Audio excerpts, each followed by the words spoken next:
It's 6 o'clock, and I would like to call this workshop to order, and we will begin with a Pledge of Allegiance led by Councilwoman Helsley.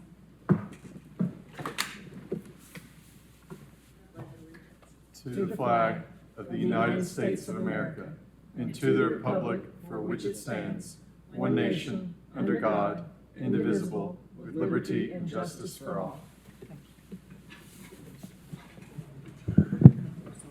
Mr. Johnson, will you please call the roll? Councilwoman Adams.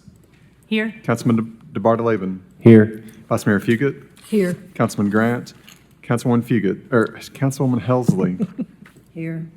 Councilman Honeycutt. Councilman Lloyd. Here. Councilwoman Parker. Councilman Thomas. 7 members present, Vice Mayor. Thank you.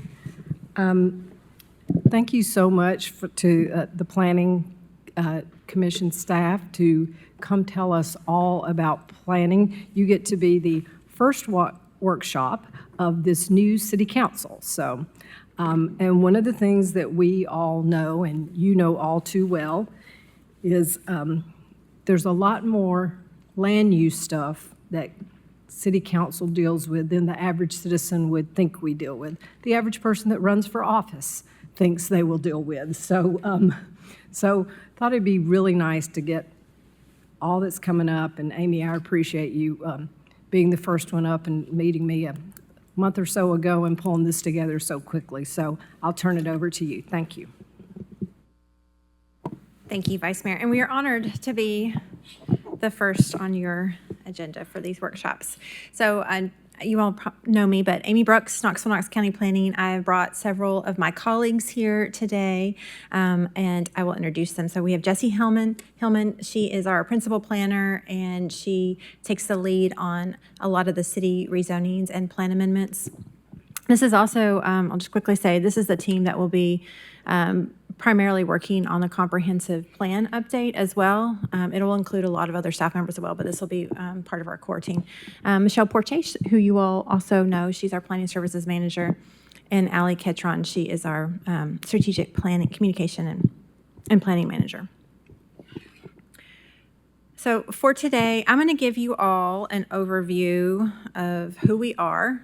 This will probably be familiar to quite a few of you, but I think it's really important to help set the context. And then we'll go over the planning process and talk more in depth about rezonings and plan amendments and special use reviews. You all don't see those on a day-to-day basis, but they sometimes do get appealed to this body, so we want to make sure that we cover those as well. And we'll talk about how we keep the community informed about the application and the requests that come before the Planning Commission, and then we'll briefly start to talk about the comprehensive plan update that's coming up. So here on the screen you see our mission. Our customers are the citizens, elected officials, businesses of Knoxville, Knox County, and we work really hard to treat them all with respect and make sure that they receive high quality service from all of our staff members. One of our primary goals is to ensure that we provide objective and impartial advice and follow a code of ethics that's established by the American Planning Association. Internally, we maintain a high standard for all of our employees. Professional development is expected, and we're always looking for ways to improve what we do and how we do it. Those last 2 bullets there, I really do want to highlight that our role is to provide you all and the Planning Commission and other boards and commissions that we serve to the objective advice and make sure that we're serving as an information resource to you all as well as the broader community. So we have 3 core areas within our agency. We have our Planning Services Division, which is our largest group. Those are the staff members that you all will you interact probably most often with if you are calling our office to inquire about a rezoning or a plan amendment. Those are the names that you see on your staff reports that come before this body. We also have our information services team. This staff conducts research and reporting. They do our GIS mapping, and they provide information via our website, handle all of our social media, as well as our newsletters. And then we have our transportation division. This division serves primarily our Knoxville Regional Transportation Planning Organization, or TPO, as it's called here locally. And it serves not just the city of Knoxville and Knox County, but Anderson, Blount, Loudoun, Roane, and parts of Sevier. So we work really closely with the city administration, and this highlights some of the main departments that we work with most frequently: engineering, housing, neighborhood development. We do assist CAT with administration of their grants and helping out with special projects, as well as helping Parks and Recreation with some of their mapping. We did assist them with their most recent plan update. We work really closely with plans review and inspection on a daily basis. And if you all want us to dive into more detail about that, we'd be happy to do that. But of course, policy, sustainability, and of course, urban design and development. Amy, can I Yes. say just council members, a lot of questions you may have may get answered as we go through this. So if you might want to just jot them down, and let's see if we can hold our questions kind of till you get through all the presentation. Okay. I interrupted you to tell everybody not to interrupt you. That's fine. That's fine. Whatever you all want to. Okay. All right. So we do have a work program. This is just some highlights. This is specifically to highlights of items that are on the city portion of our work program. As I mentioned, we serve a number of different entities. We are also basically the planning department for Knox County. We have our regional function, but we have this ongoing work related to addressing, plat review, of course, serving these different boards, and pre-submittal review, so working with applicants on the front end. Reoccurring projects, the one-year plan update, and we also do mapping and data support for other departments within the city of Knoxville, as well as the Knoxville Chamber, KGIS, and other nonprofit entities in our community. We do have special projects. Obviously, the comprehensive plan is the biggest one coming up this year. We have on our work program to review our design guidelines, our historic overlays, and on request, we're always looking for ways to improve what we do. So whenever there's a need for a zoning ordinance amendment, we try to be proactive and keep those moving forward. I will say that our work program is reviewed and approved by the Planning Commission, and you will help inform this work program this time of year. So our information services group, this group really does serve as the backbone of our agency. They support the other two groups. Like I mentioned previously, they create all of our websites. They create websites and web pages for the city of Knoxville, departments as well. Research and reporting, social media, any of those tools that you see on our website have been developed by this team. And we also maintain a very extensive library of planning-related publications that is open to the public. If you're ever curious what's in there, please reach out. We're happy to share that information with you. We also have a running list of publications that we acquire on a monthly basis, and we will send that out to interested parties. So these are just an example of some of the reports that come out of that team. So we have our development activity report. This looks at, it's a market report. It's released annually. We have our facts and figures. It looks at demographic and economic data. That also is released annually. And we have other studies and special reports. So example on the screen here is our priority populations report, which looks at economic stress, mobility, health, housing, sustainability, income, and education, and we map where people who struggle with these issues are located within the county. So the image on the right is a screenshot of the tools page. It pulls up a list of all of our tools. I'll pause here and say, if you guys ever want a tutorial on how to use our website, how to use some of these tools, we're happy to set up a separate session on that. Also, if there's time after our presentation, we're happy to get into the details of that. But again, this is something we can do one-on-one with you all, or if you all want to have a special session, we can bring staff in to let you see what all is available on our website. So we have Panorama. This is a dashboard that includes interactive data and maps on population, demographics, economic conditions, quality of life, housing. And it links to the ACS Explorer if you want the raw census data. So again, a lot of other organizations and departments utilize this information to help inform the work that they do.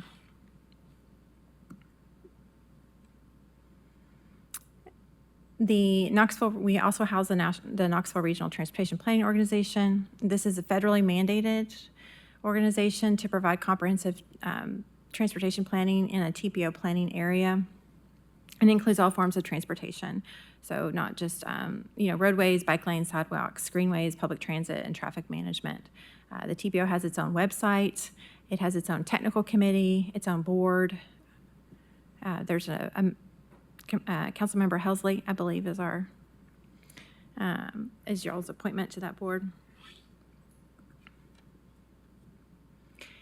And then, as I mentioned, the Planning Services Group is our largest team. So this staff provides the primary support to our Planning Commission, Design Review Board, Historic Zoning Commission. We assist the city with administrative design plan reviews.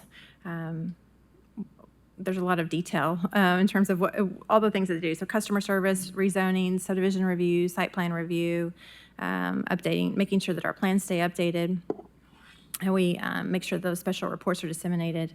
And of course, assigning addresses, not just for the city of Knoxville, but Knox County and the town of Farragut. So now I'm going to turn it over to Jesse, who's going to walk you through the planning process. Yeah, so as Amy mentioned, I'm a principal planner with our team. I'm also a certified planner, which means I am bound by a code of ethics to serve the public interest. I'll walk you through some of what our planners consider when we're researching properties and making recommendations to the Planning Commission on rezonings and plan amendment cases, which end up on your desk for final determination. I'll also cover special use cases, which may come before you if a Planning Commission decision is appealed. So the first thing planners consider when developing our reports are the adopted land use plans. We begin with the growth policy plan, which was updated in 2024. It mostly pertains to areas of supported growth and rural preservation in the county. But it is an overarching plan that was adopted by the city, the county, as well as Farragut. This plan informs the general plan, which was adopted in 2023 with a horizon of 2033. This is the comprehensive plan that establishes the vision, principles, and policies that guide development. At the time of its adoption, it was a cross-jurisdictional guiding document, but the county recently created its own comprehensive plan, so the general plan only applies to the city now. Later on, we'll determine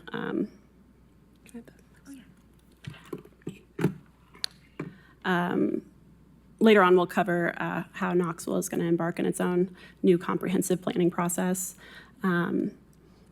The principles and goals of the general plan are reflected in the sector plans, which are community-based plans that provide geographically specific policies and recommendations on land use, transportation, and public facilities. It guides land use development through land use classifications. The sector plans also provide recommendations on capital improvement projects and programs. The reason they're called sector plans is that they represent certain city geographies to help highlight specific community priorities, which are also represented through corridor plans, small area plans, park and facility plans, and special studies. The one-year plan was adopted by referendum in 1982, so it's part of the city charter. Its purpose is to strengthen the relationship between land use plans and zoning. Previously, sector plans served as guides for zoning, but conformance to the plans was not legally required, and that changed with the one-year plan charter. In doing so, it created kind of a duplicate land use classification system, and any rezoning request within the city limits must conform with the one-year plan as well as the sector plan's land use classifications. The one-year plan also provides specific location criteria for certain uses that can inform development, and per its name, it is updated annually. The zoning ordinance is an implementation tool for these land use plans, and it provides the framework for determining what is legally allowed on a specific parcel. So you heard me mention land use classifications a couple times. These are designations that stem from the sector plans and the one-year plan, and they define the community's vision for future land use and development. Land use classifications are mapped onto each parcel of land in the city, and that corresponds to features of each lot, such as its location, its proximity to certain assets, how the land has historically been used, surrounding infrastructure, topography, and other natural features. These classifications describe the types of development that are desired in the future, so it's forward thinking. Most importantly, they determine which zones can be considered on a specific property. So what is zoning? Zoning is the DNA of the built environment, whereas planning is the process of defining a collective vision of the future. Zoning is a regulatory tool to implement and enforce that vision. Zoning provides the legal basis to determine what can be built where and how, and specifically addresses the types of land uses, activities, and development that can occur on a parcel. It can govern the shape of buildings in terms of height, scale, size, materials, and relationship to the public realm. You'll see that we have broad zoning categories of residential, commercial, office, and industrial. And at the bottom of this list, we have 2 form-based codes, one along Cumberland Avenue and one in South Waterfront. Form-based codes prioritize the physical form and design over the separation of land uses because the general intent is to foster a more walkable, mixed-use environment. We also have special purpose zoning districts that don't fit neatly into those other categories, such as agricultural, open space, and natural areas, as well as institutional zoning, which provides for uses like hospitals and large campuses. Overlay zoning districts address additional aspects of control or design to protect certain uses, structures, natural features, and neighborhoods. Development in the historic overlay is evaluated by the Historic Zoning Commission to ensure it's abiding by design guidelines. That's also the case with the neighborhood conservation overlay. Similarly, development in the infill housing overlay is evaluated by the Design Review Board. The hillside protection overlay limits how much land can be disturbed on steep slopes, so it's an effective tool for tree preservation. If a property owner wants to develop something that's not permitted under their current zoning district, they can apply for a rezoning that would permit that use. That is when planners come in to provide consultation. It's important to note that planners are not the ones enforcing the code in most cases. That's the role of plans review and inspections. Their director is the zoning administrator, and he and his team determine what zoning allows and whether or not a development can be permitted. If someone wants to pursue a rezoning, they come to planning. Sometimes a rezoning can be considered under a property's existing land use classification. Perhaps someone wants to build a duplex, but their lot is too small for that use to be allowed under their RN1 zoning. With their low-density residential land use classification, they could ask for RN2 because that zone can be considered in low-density residential. But if they need to ask for RN3 for the duplex to fit, then they would need to request a plan amendment to the medium-density residential land use classification, which would coincide with their rezoning request. There are additional standards applied when evaluating if a plan amendment is warranted, and plan amendments can only occur on a quarterly basis per the one-year plan rules. Rezonings and plan amendments are ultimately decided by this body. We as staff make a recommendation report to the Planning Commission, whose vote is a recommendation to City Council, and you're the ones who decide whether to approve or deny these requests. I'll give a quick example of what staff consider when we're writing recommendations. The property highlighted in blue was originally zoned office with a land use classification of civic institutional. The applicant requested that it be rezoned to RN4, general residential, with a plan amendment to medium density residential land use classification. When considering a plan amendment, we evaluate questions such as whether there was an error or omission in the sector plan and one-year plan that warrant a plan amendment, or perhaps there were changes to the surrounding conditions or to government policy that justify an amendment. In this case, we determined that yes, the civic institutional designation had once aligned with the church that existed on this property, but that church was now vacant and selling this property to the applicant. We also noted that there were brand new apartments that had gone up adjacent to this parcel, showing a trend towards more residential development in this area. And lastly, you can see that medium density residential was a minor extension that created a cohesive section of this future land use vision according to our adopted plans. So a plan amendment was ultimately recommended. Then we turn to rezoning. Is a rezoning from office to RN4 here warranted? The property is accessed by a residential street, Pinehurst Drive, right off Washington Pike, and the surrounding land use is all residential, not office or commercial. So a rezoning to RN4 actually better aligns zoning with existing development. Now RN4 is a little more intensive than some of the single-family homes that abut it. Among other uses, it permits townhouses and multifamily development. However, if a townhouse or apartment development exceeds a certain threshold of units, or buildings under RN4, it must go through the special use process to evaluate if it's appropriate. And I'll get into that in the next slide. So for these reasons, staff recommended approval, Planning Commission recommended approval, and City Council approved the request. Some uses in a zone are permitted by right, meaning you can go straight to permitting and build it. Other uses, special uses, may be permitted in a zoning district or they may not. Whether or not a special use per a specific development proposal is appropriate in its context is evaluated by planning staff with input from other departments like engineering and plans review and inspections, and it's decided by the Planning Commission. If that decision is appealed, it comes before you for determination. Special uses may be approved or denied, but they may also be approved with conditions. Those conditions are requirements of the developer to do something extra to improve upon the development so that it better aligns with plans or surrounding context. We cannot apply conditions to a rezoning, but we can to special uses. One example of a special use is a drive-through facility in the general commercial zone. The general commercial zone is intended to support a more walkable, pedestrian-oriented environment, so more scrutiny is applied to an auto-centric use like a drive-through. You can see on the right-hand side the standards that staff respond to when evaluating a special use. Is it compatible with the area and adopted plans? Is it going to create a hazardous environment? In this case, staff determined that a Taco Bell drive-through on Kingston Pike, amongst other drive-throughs along the corridor, was not terribly detrimental. However, staff did influence the layout of the site plan to make it safer for pedestrians, and we recommended a number of conditions that were approved, including the requirement that they provide a bus stop furniture for the neighboring cat stop. Planning is required by law to advertise the Planning Commission agenda items in the newspaper. In addition to that, staff voluntarily post signs on subject properties, and we send postcards to all property owners within a 300-foot radius of a case. We also require applicants to sign a form indicating whether they have or will engage their neighbors about a development request. In this way, we're strongly supportive of community awareness of all Planning Commission cases. Our signs and postcards direct people to our knoxplanning.org website where they can look up that case and get more detail on the request and the property.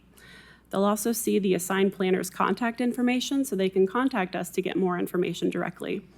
On the case web pages, residents can submit public comments that the Planning Commission and planning staff are alerted to, and they can read others' public comments as well, and they can request to speak at the meeting. We make all of this very accessible because we want public engagement and understanding of these cases that may affect the future environment. So those are some of the planning processes our staff manage, and we're happy to answer any questions now. Does anybody have any questions at this point? Okay, I do. So one of my questions, first of all, is just how many staff people do you have to do? This is a tremendous amount of work.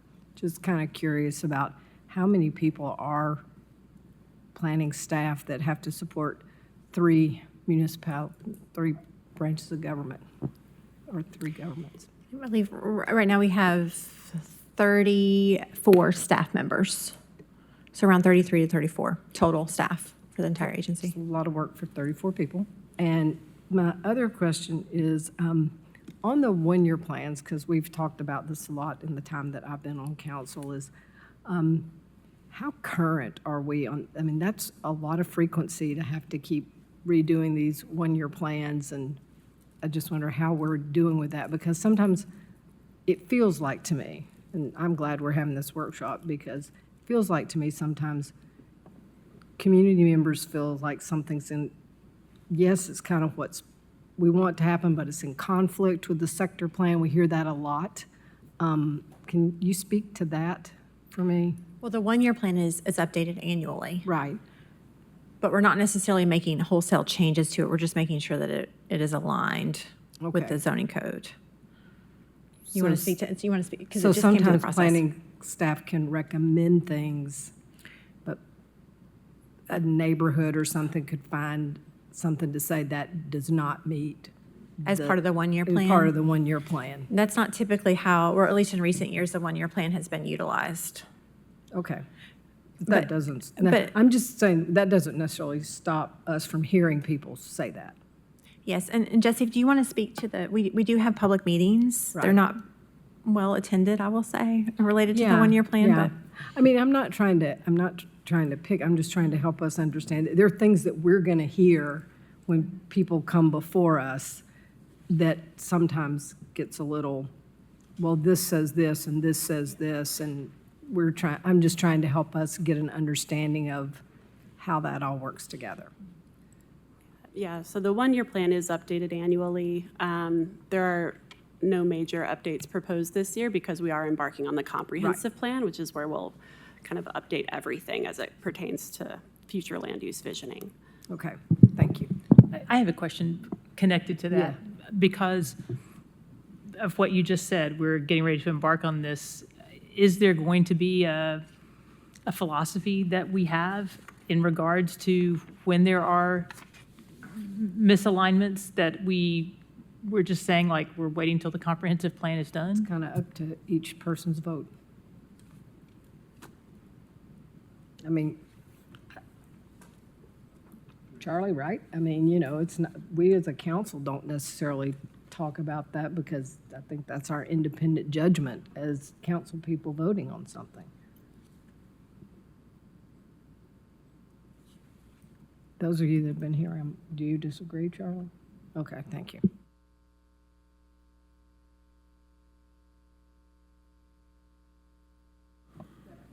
Council Lloyd. This has got to be the most complicated thing I've ever looked at in my life. Yeah, it is. 21 zoning districts, 10 overlays, and there's an exemption to everything. How does the public make any sense of this? Well, they can watch this. I mean, I'm just what teasing. would be a citizen's first step? I think they would probably contact our customer service desk. They can either come by in person or call us, and a lot of times they have specific questions about their property, and we'll walk them through what they can do. Mostly what we get is, what can I do with my property? Or we'll get, this is what I want to do, how do I get there? And so we kind of help them through that whole process, whichever question they have. Are you willing to work with somebody before they buy the property? We frequently do. Okay. Thank you. Mr. Frost? Thank you. I, many moons ago, served on the City Historic Zoning Commission, though we have a number of overlays, and not all of them are historic overlays or conservation overlays or whatever overlays. Overlays, in my experience, generally apply to a small percentage of the city land. I mean, but when you have, would you say 21? 21 zones, 10 overlays. Well, think about all the varying types of property, whether you out to the rural area of Strawberry Plains Pike, they need something that does not apply in, for sake of argument, downtown Knoxville and vice versa. So I don't mean to speak for them, but that might be one of the reasons there's so many. I think the number of zones kind of speak to levels of intensity and providing more nuance. So it allows us to be a little bit more fine-grained with how we apply different land use principles within each zone, if that helps to kind of But would answer you why also? we have so many. Sorry, would you? Councilman Honeycutt. Sorry to That's all right. acknowledge.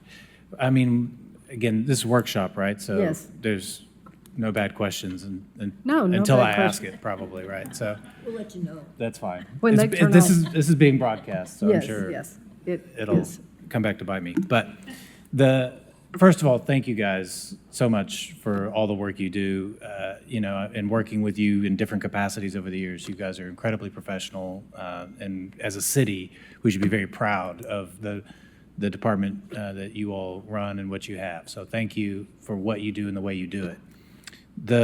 I do think, is it true that though, through to Councilman Lloyd's point, through the comprehensive plan, there is opportunity to streamline things where we see complexity and redundancy, and there is opportunity within this process that we're about to embark on to to make it simpler, to make it more user-friendly, and hopefully, also accomplish what we want to as a city. Is that true? Yes, absolutely. Yeah.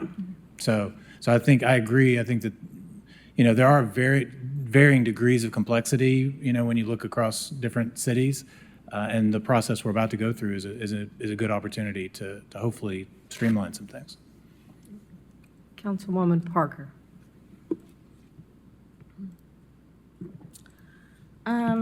I'm curious. The recode process was an interesting process and one that I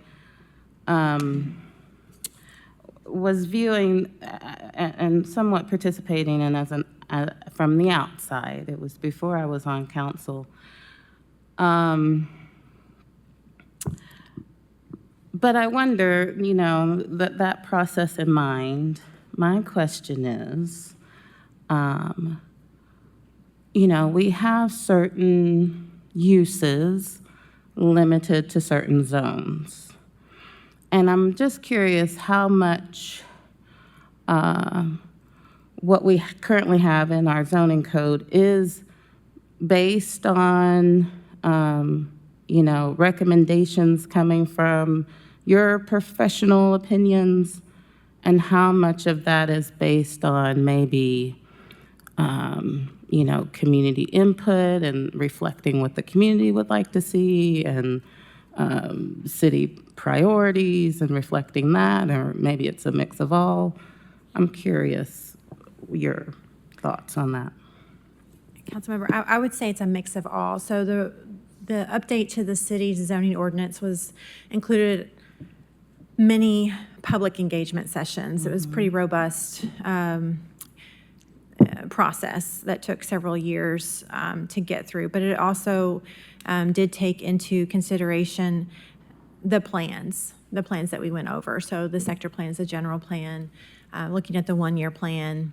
It also was brought before council, and a lot of amendments were made during that legislative process as well. So I would say it was the combination of all the things that you outlined. Because one use in particular that, I wonder, how did we get to this being what the code reflects, is homeless shelters. And, the fact we just went through and heard a description of institutional zones meant for larger campuses. But it's the only zone in our zoning code that permits homeless shelters without needing a special use permit. And I don't believe currently we have any homeless shelters in institutional zones. So I'm just curious, how do we get a zoning code with those rules and regulations, included when they don't seem to be a match for the city? I think there's an opportunity as we work through this development of this new comprehensive plan. It should include recommendations for how to implement the plan. So as part of this process, there's an opportunity to say, okay, how do we want to grow and where do we want to grow, and what type of uses are appropriate where?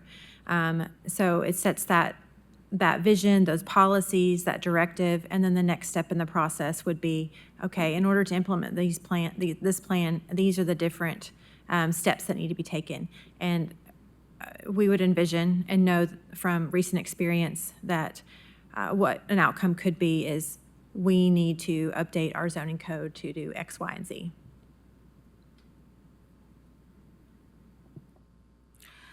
So for Recode, particularly, I know that we had consultants involved.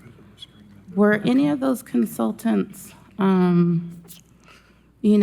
to, well, I don't know how to ask this question, but I'm still stuck on the 5 acres being the recommended size or the adopted size for permitted homeless shelters.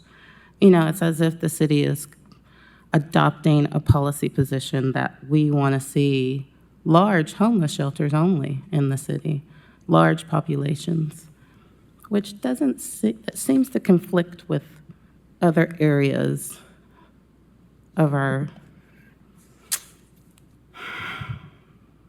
other priorities we've set, set for homeless services. In fact, we've seen a,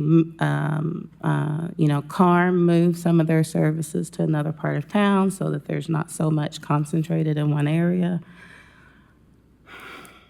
What do you recommend for council if we see a policy within our zoning code or rules that just seem to conflict with where we are headed as a city? How do we intervene at this point to try to begin a new way forward?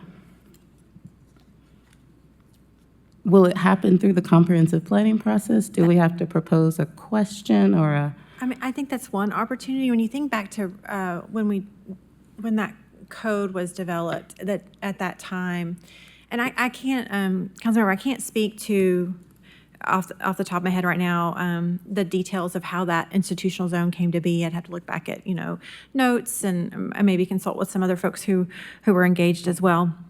I can't speak specifically to that, but I will say, it's been a number of years since then, so 2019, 2020, a lot's changed during that time. A lot of new tools are out there, a lot of new issues have come up, and I do think that this comprehensive planning effort is an opportunity for us to kind of reset and think, okay, well, how do we want to grow? What do we need to do? What other tools are out there to help the city reach its policy objectives? So I do think this is the opportunity to do that, and then the outcome would be, okay, now we need to do X, Y, and Z to implement it. Thank you. I don't see any other lights on, so let's move to the next topic of the plan amendment process. At least that's what my agenda says. Okay. Hope that's Well, what's- Jesse covered the plan amendment process. Oh, So actually, okay. we're going to talk about comprehensive plan, just real briefly, real Oh, high that's level. fine. It was all in one. I had it as different bullets. Yeah. Thanks. Made a few tweaks here. Okay, so we were just talking about the comprehensive plan. I think so a comprehensive plan really is that long-range strategic document that distills the community's vision and aspirations for future development. So one of the core features of a comprehensive plan is that it's long-term. It's intended to be a guide that looks at the physical development of the city over the next 10, 15, 20 years. The challenge of a comprehensive plan, though, is that it aims to address multiple issues, all at one time. And now, not all of the issues that are identified in the graphic on the screen will be detailed in the comprehensive plan, but I think it's really important that your comprehensive plan take all of this into consideration, because all of these different areas impact how a community grows and develops, what the physical character of the community is going to look like. So the city's plan will focus on implementation strategies in the core areas of land use and transportation. Excuse me So just a we- sec. Councilwoman Adams, did you have something? Yeah, just quick about the time frame for that. And this is based upon, when you think about the comprehensive plan, to me, that's kind of, in the planning world, that's the strategic plan for how our community grows.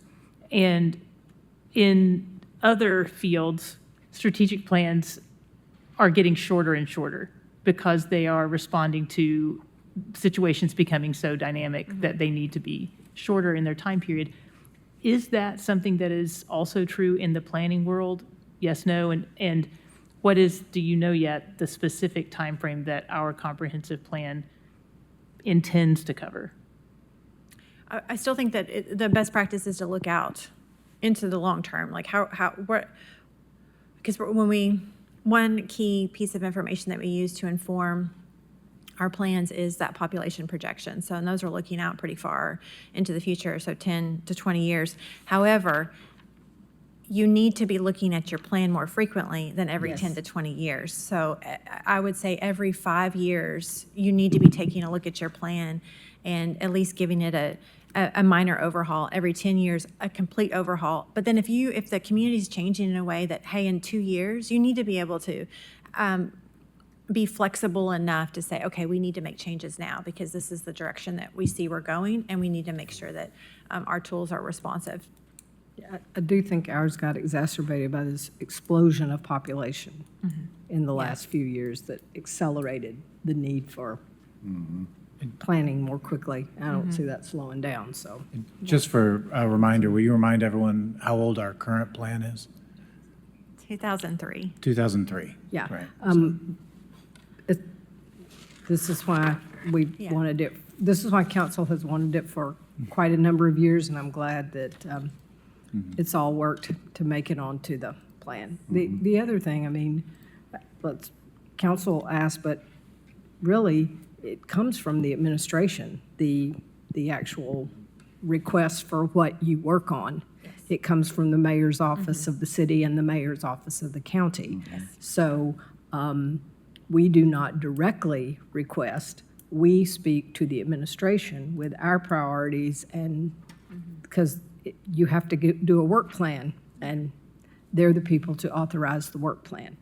So, all right, thank you. Please continue. So we need to be thinking about, as we just talked about, how the plan is going to be used once it's developed. We need to create a plan that's actionable. Like I mentioned, that needs to be a living document that responds to the needs of the community. It needs to articulate the goals and actions for the community's future. It needs to provide direction for local decision-making on rezonings, on capital and improvements, setting priority development, redevelopment areas. Again, I can't stress enough how important it is for the plan to be actionable and identify who will be taking those actions, like who is charged with implementation. It's never just one entity. It also needs to be a communication tool. It's a tool that can be used to articulate what the community's vision is of how and where the community wants to grow, and it can inform and guide not just public investments, but also help inform decision-making amongst the private sector. So this is our timeline for this comprehensive plan. We're going to get started pretty quickly here. So we're hoping to have public outreach begin in the spring, and we'll have public outreach throughout this process, actually, but really some concerted effort in the spring and the fall, and hope to bring a draft plan to you all at the end, sometime in the winter, end of this year, first of next year.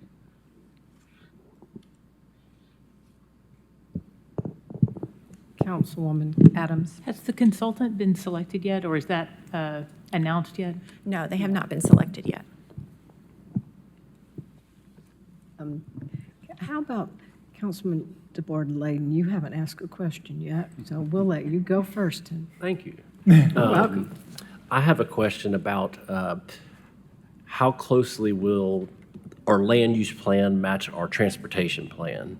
So I see some things currently in our zoning that are incongruent with how fast we drive on our roads. So Kingston Pike is a good example. It's some of it, it's zoned for pedestrian type of stuff, but it's not comfortable to walk with 4 lanes of a center turn lane when cars are going 45 miles an hour. So will that be something that will be a part, like, will transportation, both private automobile and all other modes of transportation, be included in this? Yes, absolutely. And the city has done quite a bit of work, quite a bit of planning already around transportation, so that will be incorporated as part of the plan. But yeah, we'll be working very closely to ensure that all adopted plans and then future thoughts on transportation planning are included. Can I ask one more follow-up? I feel like, I know people have opinions about Cumberland Avenue, but it seems like transportation was very considered very much. It was a big part of what was happening there. And it seems like, I was wondering what was different about that process compared to, say, other processes that we've experienced during the rezone process? Well, the Cumberland Avenue, It was a there was development district. it had its own district. It's a much smaller area, and it's often easier to implement plans in a smaller area like that. But it had corridor plans specifically, a couple different efforts over the years, and then a code that followed. And then obviously a lot of development interests that kind of accelerated it. Councilman Honeycutt. Sure. I have a couple questions, but I guess you sort of talked about, the community engagement part that's going to be taking place, hopefully, or will be taking place this spring and summer. Can you expand a little bit on what that process is going to look like? Like, how many community meetings? How's the community going to be notified? Like what, I think we've all seen community engagement go well, and we've all seen community engagement not go well. And so, can you talk to the emphasis your department's putting on that and what the process will be? Yeah, I might let one of my colleagues jump in here too. But we have not developed the community engagement plan yet. That will be the first step once we bring a consultant the on board. consultant, okay. It's a high priority of a project, like any project that we do here at planning, but in particular for a comprehensive plan, it really needs to be community driven. And that's great because, and I hope that maybe you'll, report back to us on that because, we want to be liaisons within our community for this effort and for this plan and help communicate to the neighborhood groups and communicate to the stakeholders in each of our districts. So, we hope to be involved in that communication plan and look forward to seeing you as you develop it, what that's going to look like. Yes, we hope that you'll be very involved throughout the process. I have a feeling we will be. Councilwoman Parker. The Cumberland discussion did make me think about, there's a need for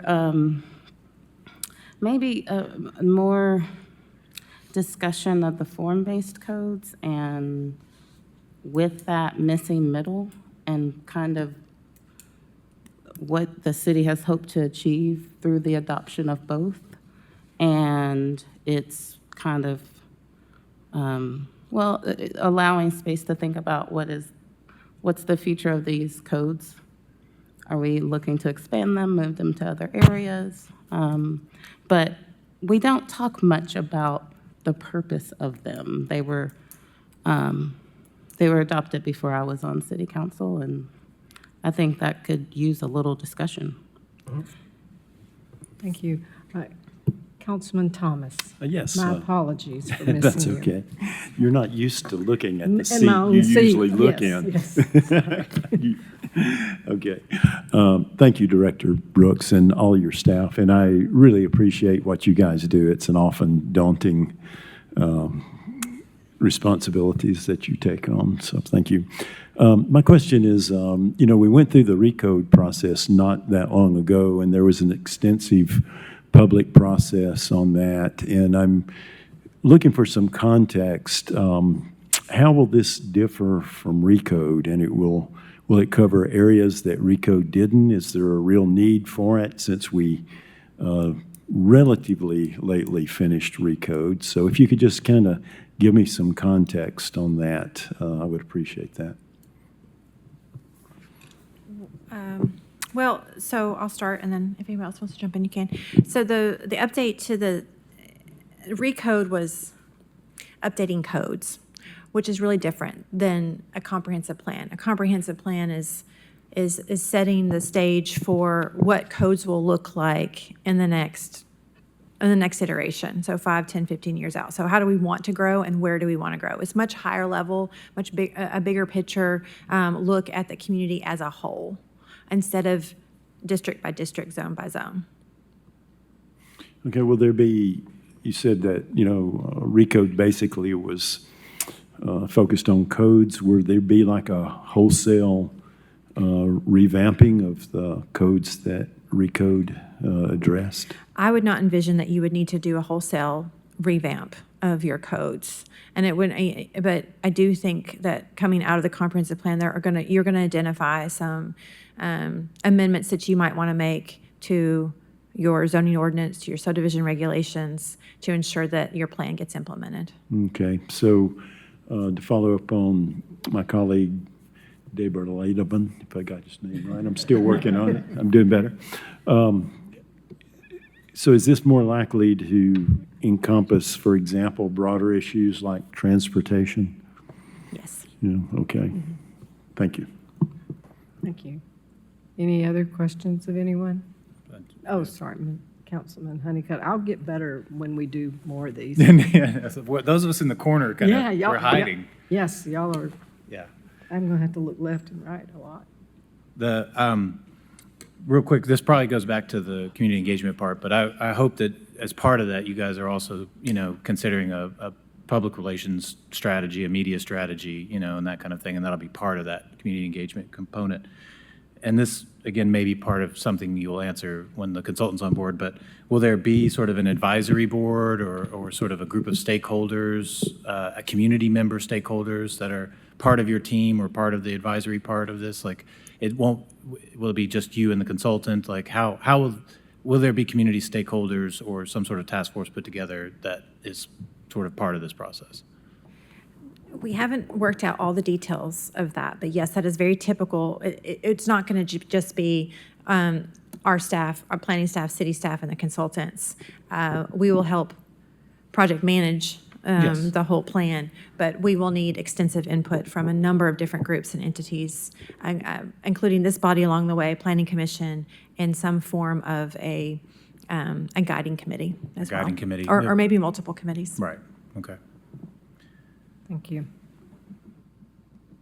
Okay. Councilman Lloyd. Using your mapping technology, is it possible that you could call up a map of the city of Knoxville and like only highlight the tracts of land that are 5 acres or larger? We could have our GIS staff do that for you. It's not something that you could do on KGIS, the public-facing one, but we could have someone put that together for you if you're looking for that.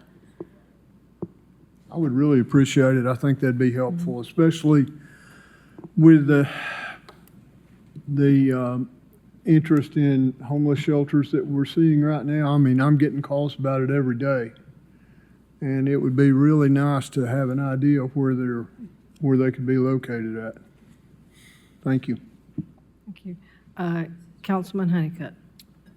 Thanks. I just have sort of one last question at the moment, but Last one. last one. Yeah, she's Vice Mayor saying this is my last one. So no,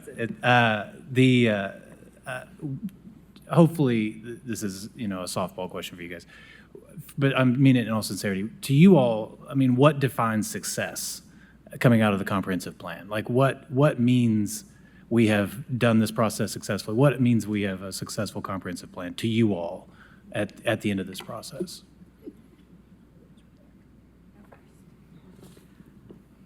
I think a plan that, when it's adopted, people are really excited about it and are fully bought into it, and want to see it executed. I would say that's success. I think for me, it means having a really robust public commentary, hearing from a lot of people, not just the same people that we hear from over and over, but people that we don't normally engage. I will, do you mind if I say something, Charlie, first? No, I don't. Thank you. I was going to say, I personally am very interested in the public process thing, simply because a lot of the routine ways that government and/or consultants sometimes seek to get input, I think we're going to have to be much more, we on this body are going to have to be much more helpful in driving people to meetings, not just relying on what the consultant or the planning staff does. If we really want to feel good about what we vote on in the end or gets implemented or the code, whatever we have to change, we need to feel good about many people in the city having participated when we're going to make changes, not the folks who are terribly engaged all the time, but the folks who will wake up one day and go, how did this happen? Well, and Vice Mayor, if you don't mind, to piggyback on your point, I noticed during the Parks and Recreation Master Plan that we're, just bringing to a conclusion and talking with them, when they were holding their own sort of community input meetings, they were getting lower participation than later in the process when they discovered that they could, if they actually sort of piggyback or attended the already existing neighborhood association meetings that were well attended, then suddenly they were getting 3 and 4 times the amount of participation. So just that kind of simple thing where if we can help get the community engaged through processes that are already there, it'd be great. Invite the consultants to all the neighborhood meetings you go to. Councilman Thomas. Yeah, I'm going to follow up just a little bit on a comment I made on RICO, just kind of for emphasis, and I think you kind of touch base on, what a wholesale change this may or not be. But I just want to emphasize that, we went through a wrong process with Recode, and my district really benefited in lots of ways from Recode. So I'm going to be real mindful of the changes that the comprehensive plan does. And I'll just use a couple examples. Like before Recode, Oakwood, Lincoln Park, a lot of Lonsdale, it was just this really crazy patchwork of zoning. Nobody kind of knew what to predict, who would be living next to them, what zoning changes would be. And Recode actually came in and solidified that. It made sense out of all of it. So you had the combination of Recode and then the infill housing requirements. And if you look the results right now, you can go into Lonsdale and Oakwood, Lincoln Park, and you're seeing lots of lots being filled in with this housing. And it fits the neighborhood. The neighbors aren't complaining. The character of the design is really good. And we're adding density in a way that's not having a negative impact. So that was part of Recode that's really been a success. And before, you would have lots of disagreements and fights between developers and neighbors and all that. And Recode in those issues has really lessened that. And developers know what to expect, and they're filling in those lots up and down, my street and, and other parts of the neighborhood. And so, that's what I'm going to be mindful of, is like we went through all that work, and some of it was good. So let's be careful about changing the things that work. Thank you. Councilwoman Adams. I wanted to add on to what planning staff said about markers of success with the comprehensive plan, because I think that one of them is if we aren't seeing plan amendments every single time we're sitting here, that's a real marker that it is working. It's what was desired and had inclusive buy-in from folks. Thank you. Councilwoman Parker. One concern I did want to raise that maybe could be addressed through this process is that council dealt with short-term rentals and regulations around short-term rentals, and then Recode came afterwards. And what we got through Recode were these mixed-use zones.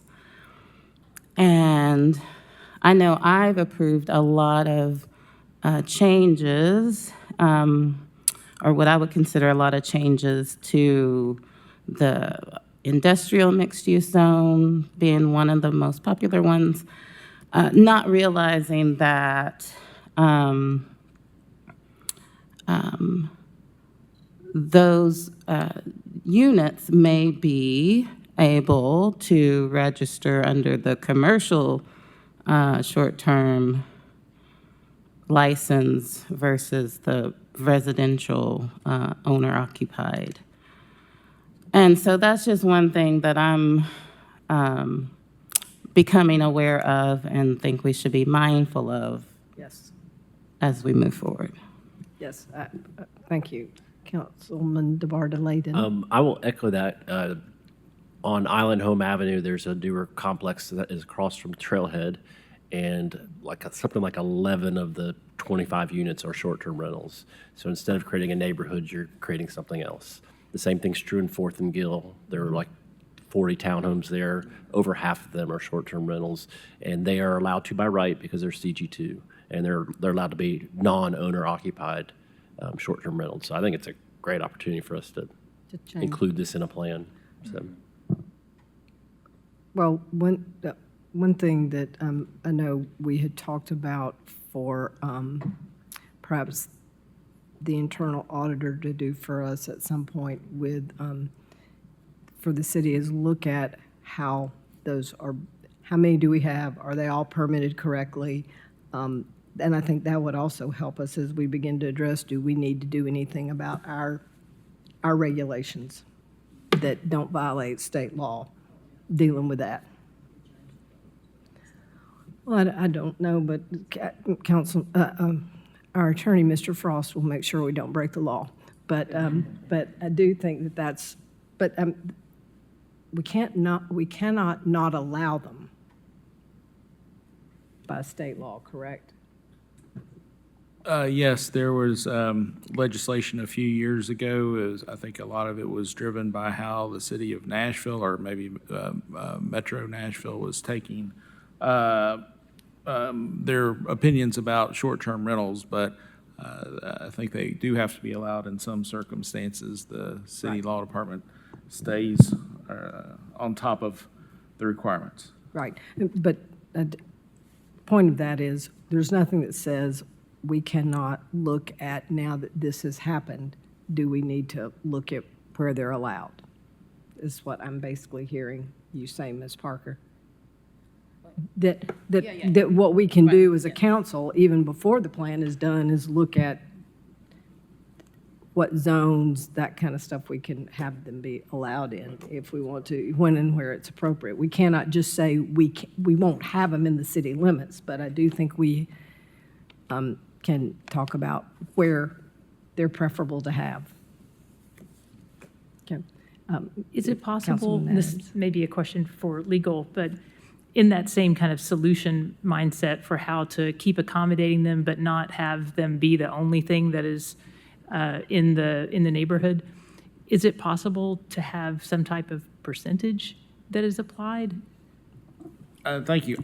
Off the top of my head, I hadn't had to look at it in a while. I don't recall.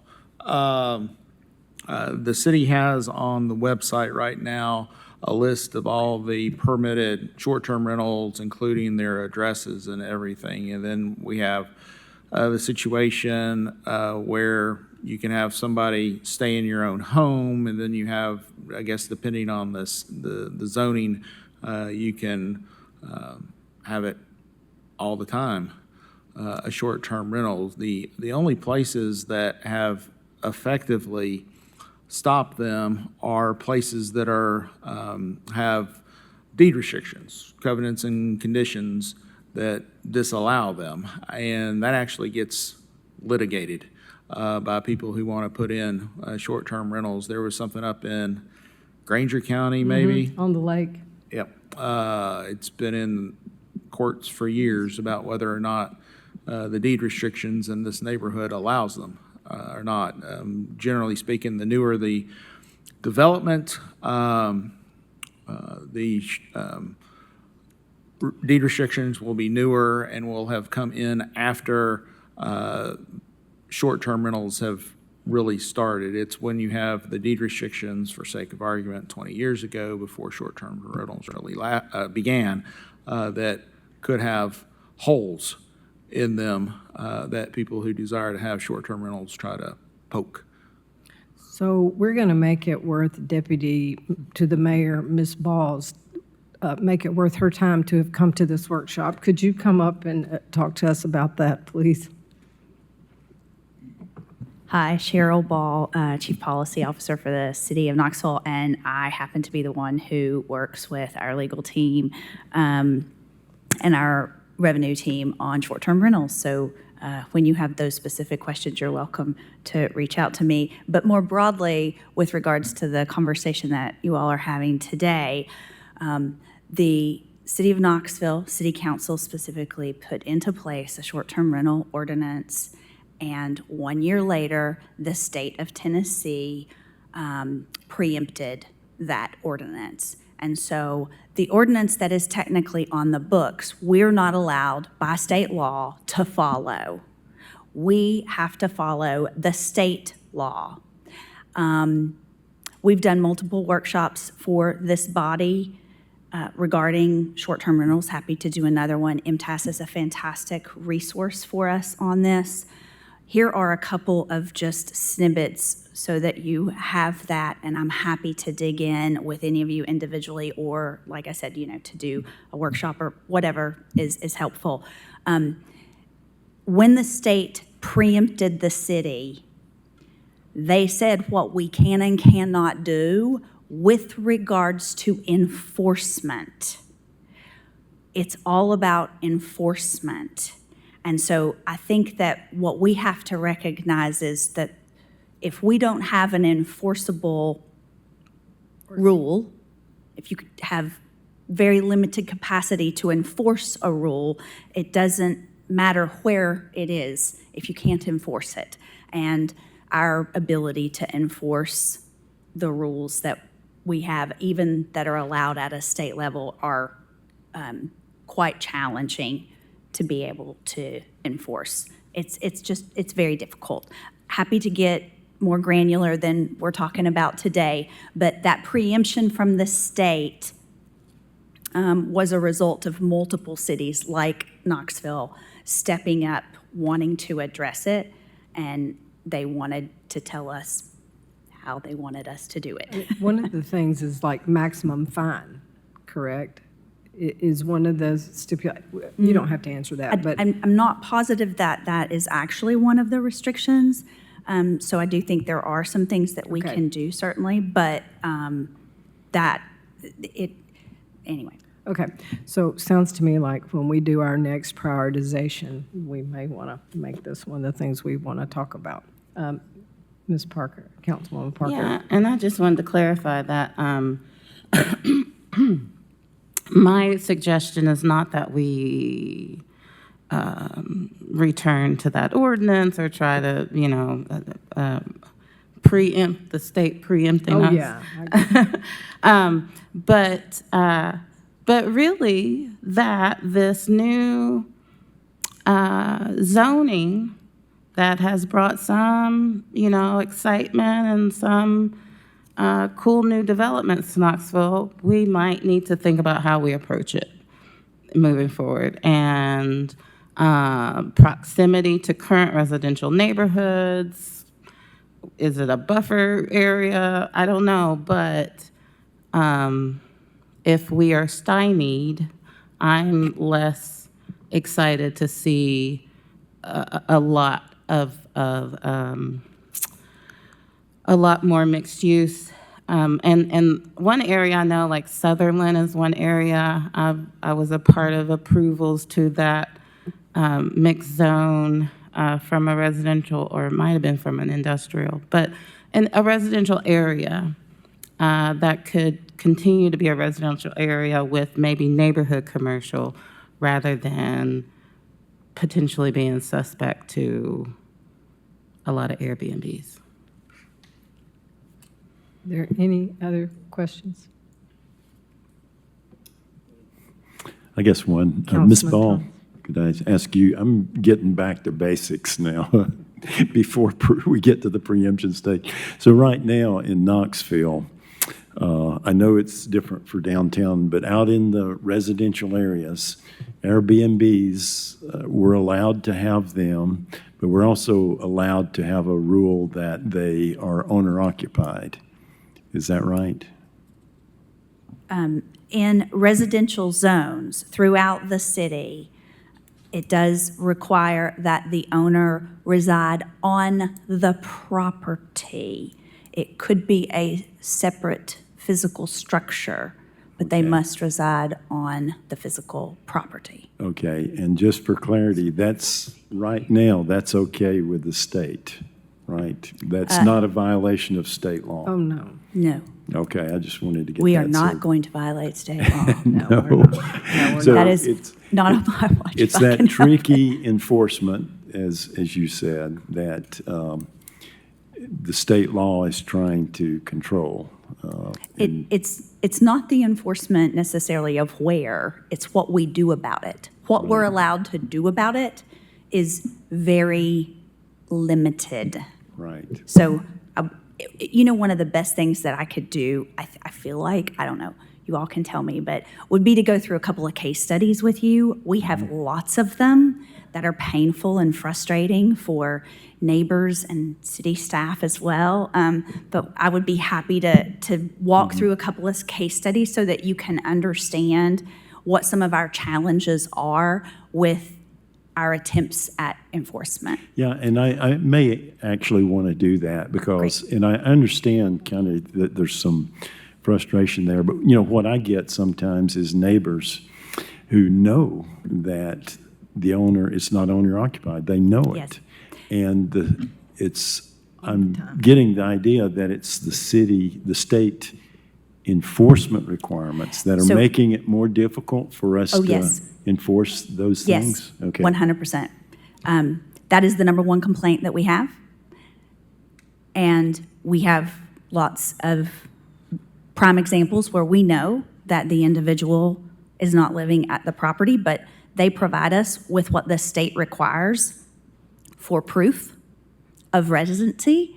And when they provide us with what the state requires for proof of residency, we have to accept it according to state law. Okay, Thank you. thank you. Well,